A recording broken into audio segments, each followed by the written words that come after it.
Всем привет! Добро пожаловать на мой канал. Это мое первое видео в 2026 году. Кстати, как прошел ваш Новый год и новогодние праздники? Лично меня не было на канале более 2 месяцев, и за это время в моей жизни произошли некоторые перемены.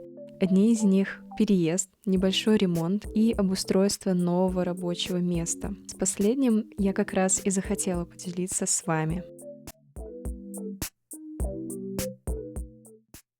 Переделка сетапа началась с небольшой переделки комнаты. Ну, как небольшой. После снятия 2 слоев обоев, грунтовки, штукатурки, шлифовки, грунтовки, шпаклевки, опять шлифовки и, наконец, грунтовки и покраски, была готова комната, которую я могла обустраивать.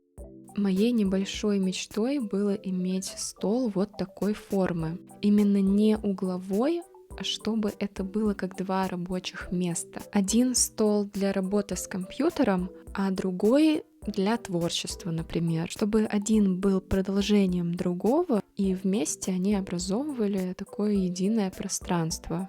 Для этого я купила столешницу 150 на 70 в качестве основного рабочего места. К ней прикрутили 2 ножки с правой стороны. Кстати, вот можете заценить икеевское качество. Спасибо, комплект пришел полный, и ко всему остальному вопросов нет. С левой стороны я решила пока положить столешницу на тумбочку с ящиками. Немного попользовавшись, поняла, что это все-таки не совсем мой вариант, и я поставлю тумбочку просто сбоку и прикручу еще 2 ножки к столешнице. Это освободит немного места под столом, и появится дополнительная поверхность а-ля продолжение стола в виде тумбочки. Что касается самой тумбочки, я долго искала именно ту, хотелось визуально похожую на икеевскую, и более-менее похожий вариант нашелся на АВБ. Качество неплохое, но не без косяков. С правой стороны есть вот такой скол, но его не видно под столешницей. Нравится то, что ящики выдвигаются полностью. От моего предыдущего стола я не избавлялась, а использовала его, чтобы создать угол, просто приставив его к большой столешнице.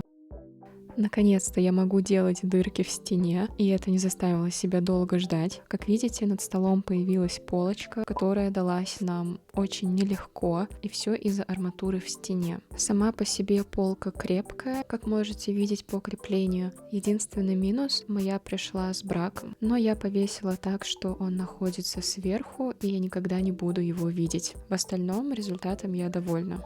Вот так все выглядит на данном этапе вместе со стеллажом и креслом. Про эти вещи есть в моем самом первом ролике на канале, где я рассказываю про стоимость своего прошлого сетапа. Раньше у меня мониторы располагались таким образом, что основной был выше, а под ним стоял графический монитор. Также в самом первом видео я рассказывала про неудобство такого расположения, и, кажется, я нашла выход. На этот раз я решила поставить основной монитор на кронштейне посередине, а экранник использовать как дополнительный монитор, поставив его сбоку вертикально на кронштейн. Когда он мне нужен будет для работы, я просто буду двигать его ближе к себе и использовать его как графический планшет.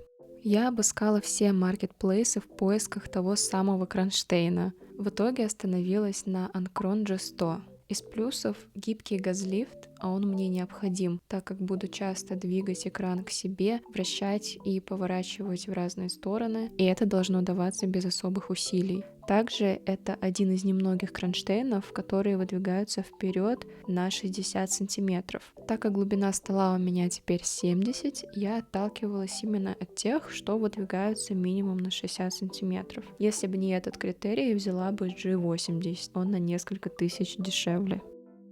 Далее устанавливаю пантограф BM88 от Fifine и A8. Кстати, небольшой спойлер, ко мне уже едет новый микрофон, тоже от Fifine, но уже динамический. Буду тестировать в следующем видео. Еще решила купить такую полочку под мониторы. Хотелось что-то подобное, просто полку на деревянных или прозрачных ножках, без задней части, но не нашла хороших. То отзывы не очень, то качество плохое, то на картинке одно, а в отзывах совсем другое. В итоге купила вот такую обычную. Нравится то, что она длинная, аж 90 сантиметров, и на задней стенке есть пространство, куда можно просунуть провода.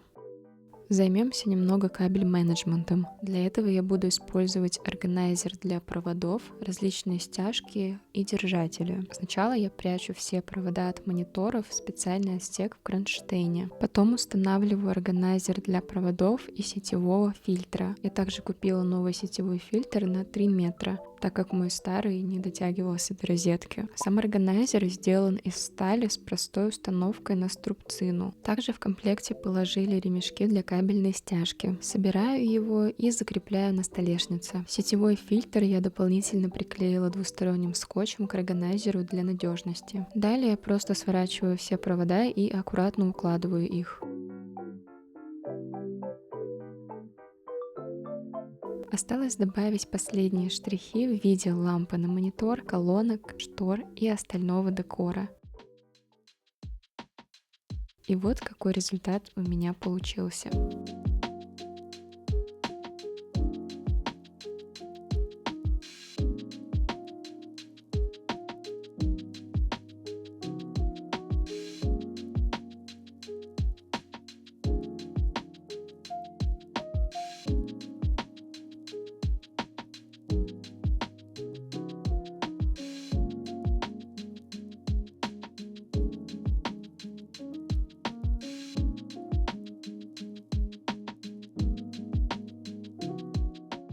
Вот такой апгрейд у меня получился. Пишите ваше мнение в комментариях, как вам результат. Все ссылки, как всегда, будут в телеграм-канале. Если вам понравилось это видео, можете поставить лайк. Мне будет очень приятно. Спасибо вам большое за просмотр. Увидимся в следующем видео.